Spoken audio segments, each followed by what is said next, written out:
네, 보시는 건 낙동강 하구뚝입니다. 지난 1987년에 하구뚝이 생기면서 낙동강 본류는 바닷물이 통하지 않는 담수가 됐는데요. 하지만 바닷물과 담수가 만나는 기수, 바로 이 기수의 생태적 가치가 주목받기 시작하면서 2012년부터 하구뚝 개방의 필요성이 환경단체를 중심으로 제기됐고요. 그해 7월 기수 생태계 복원협회가 발족했습니다. 이듬해에는 환경부의 1, 2차 용역이 시작됐고 2015년 당시 서병수 시장이 낙동강 하구뚝을 완전히 개방하겠다고 선포하면서 논의가 가속화됐습니다. 결국 2017년 새 정부 공약으로 채택되고 지난해는 3차 용역이 시작되면서 실제 이 수문을 열었을 때 어떤 일이 일어나는지 실증 시험을 앞두고 있습니다. 그런데 막상 이 수문 개방을 앞두고 지금 난관에 부딪혔습니다. 바로 농민단체의 반발 때문인데요.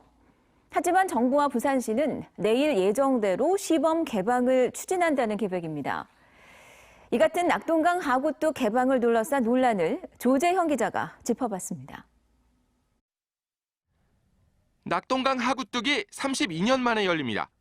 바닷물의 흐름을 감안해 개방 시각은 밤 10시 40분입니다. 약 40분간 수문이 열리고 바닷물이 낙동강 본류로 유입되면 강 주변 31곳에 설치된 측정소에서 염도 등 40여 개 항목의 데이터를 측정하게 됩니다. 이 시범 개방은 낙동강 하구뚝 개방을 위한 실증 실험입니다. 일단 이번엔 바닷물이 하구뚝 상류 3km까지만 유입되도록 설정했습니다. 이어 9월엔 5km까지, 내년엔 10km까지 바닷물 유입 시 기수 생태계 변화 등에 대한 데이터를 얻게 됩니다. 한번 실증을 정확하게 한번 해봐라. 왜 그러냐면 이게 표류수에도 영향을 주지만 제하수도 줄 수 있으니까. 그래서 이제 그런 제한이 있었어. 거기에 따라서 이제 5내 10km를 목표로 해서 저희들이 하기 위한 이번 실증 용역을 하게 되고. 하지만 수문 개방을 앞두고 낙동강 주변 농민들의 반발이 이어지고 있습니다. 농민 반발로 이미 한 차례 시범 개방이 연기된 데다 수문 개방 강행 시 이달 말까지 집회 등 강력 대응을 예고하고 있습니다. 지하수로 염분이 침투할 가능성 등은 고려하지 않고 농민 피해가 발생했을 때 대책도 제시하지 못하고 있다는 겁니다. 개방이 되고 나면 저 염분이 예전처럼 되돌아간다면 그 밭작물 그리고 수도작 아마 이런 데에서 지금보다 훨씬 못한 결과가 오지 않을까. 기수 생태계 복원을 위해 노력해온 환경단체는 정부와 부산시의 미온적 태도가 상황을 오히려 악화시켰다며 아쉬워하고 있습니다.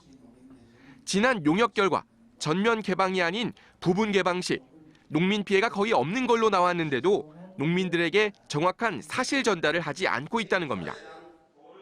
부산시장이나 환경부 이런 사람들이 사전 갈등 관리도 하고 정책 조율도 해서 좀 풀어갔으면 좋는데 그렇지 못하고 지금 흘러가는 과정을 보면 오히려 뒤로 미루고 그다음에 실제 농민들도 서병수 시장 재임 당시 2025년 수문 완전 개방 방침을 밝힌 바 있어 부산시가 결국 완전 개방에 나서는 거 아니냐는 의심을 갖고 있습니다.